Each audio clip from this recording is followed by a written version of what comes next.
Tahun 2026 menjadi titik balik yang tidak banyak diprediksi sebelumnya.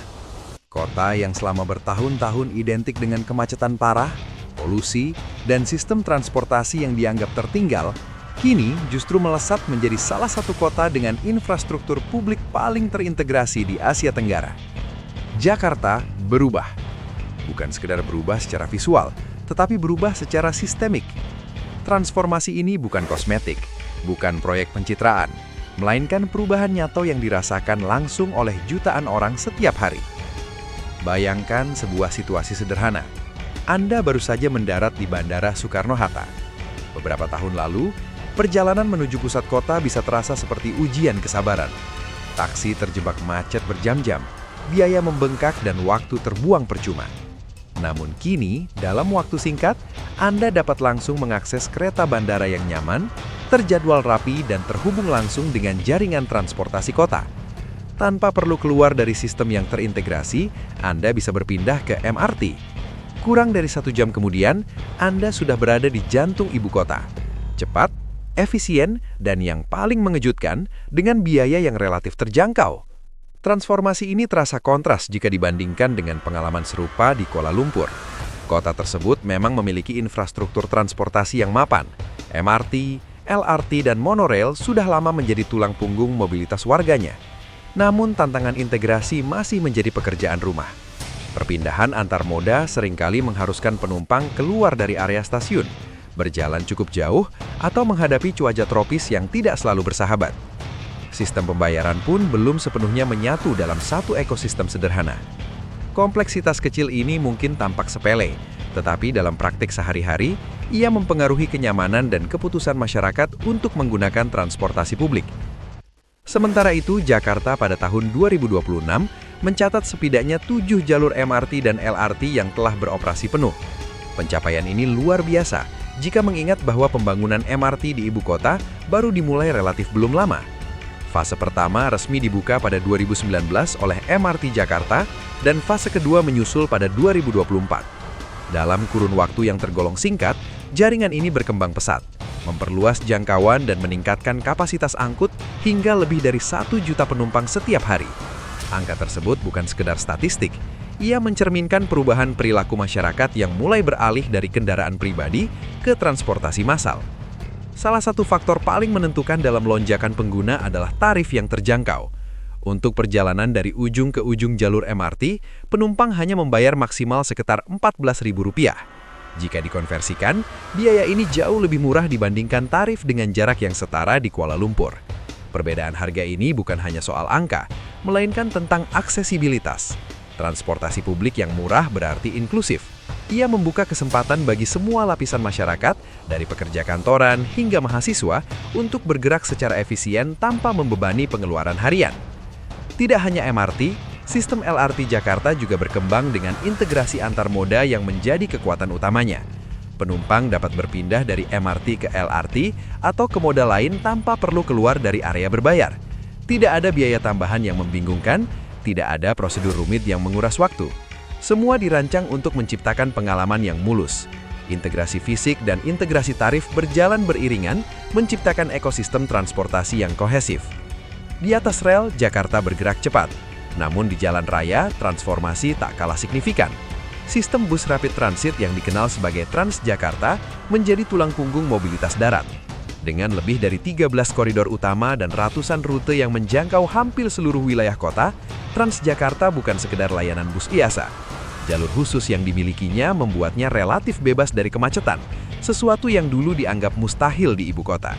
Dengan tarif flat sekitar Rp3.500, masyarakat dapat menikmati layanan ber-AC, terjadwal, dan semakin modern. Harga yang sangat terjangkau ini menjadikan Transjakarta sebagai solusi mobilitas yang realistis dan berkelanjutan.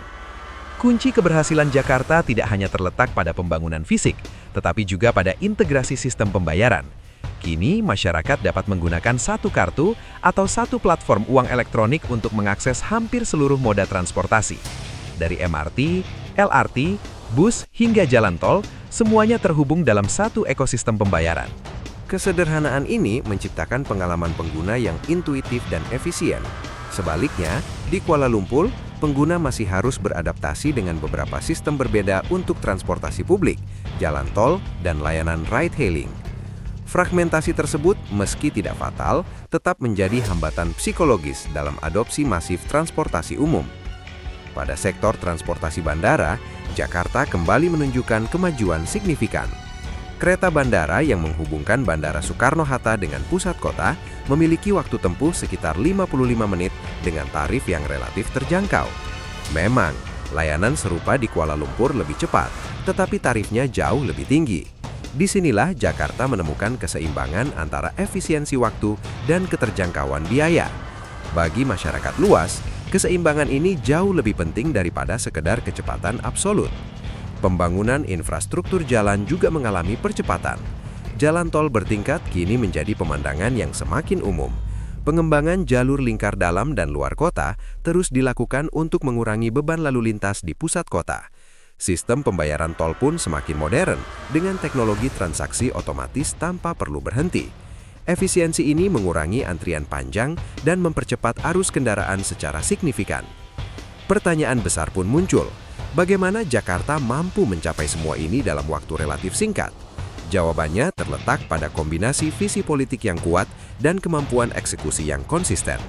Di bawah kepemimpinan Joko Widodo, pembangunan infrastruktur dijadikan prioritas nasional. Pemerintah menyadari bahwa kemacetan bukan sekedar persoalan kenyamanan, melainkan hambatan nyata bagi pertumbuhan ekonomi.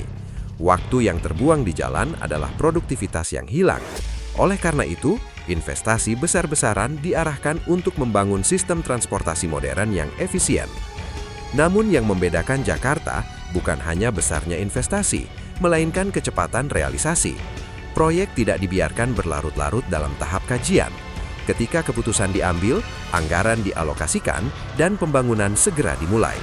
Ketika kendala muncul, perbaikan dilakukan cepat, tanpa menunggu situasi menjadi krisis.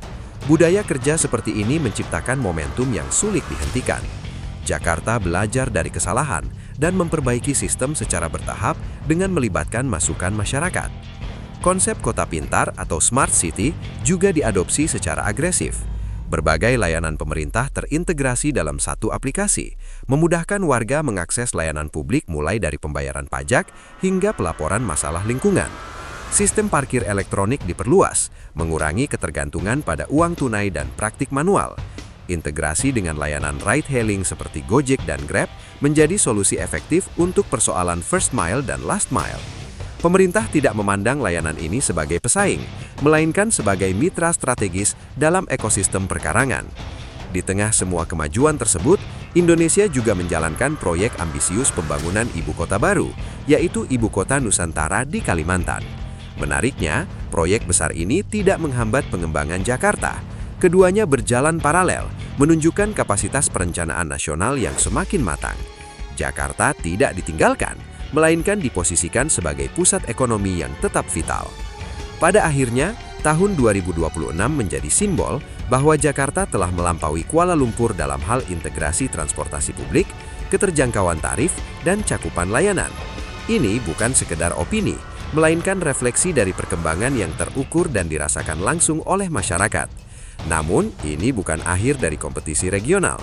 Bagi Malaysia, situasi ini dapat menjadi peringatan sekaligus motivasi untuk mempercepat reformasi sistem dan meningkatkan integrasi. Transformasi Jakarta membuktikan bahwa perubahan besar bukanlah hal mustahil.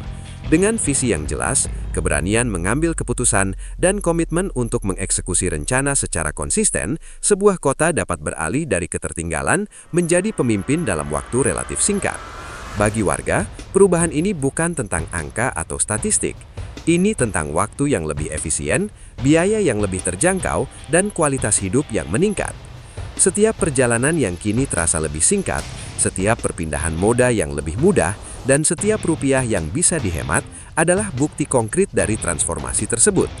Jakarta telah membuktikan bahwa perubahan itu nyata dan dapat dicapai. Pertanyaan sekarang bukan lagi apakah Jakarta mampu berubah, tetapi siapa yang siap menyusul jejaknya? Waktu akan menjawab. Namun satu hal yang pasti, wajah baru Jakarta di tahun 2026 adalah gambaran tentang bagaimana visi, eksekusi, dan konsistensi dapat mengubah arah sejarah sebuah kota.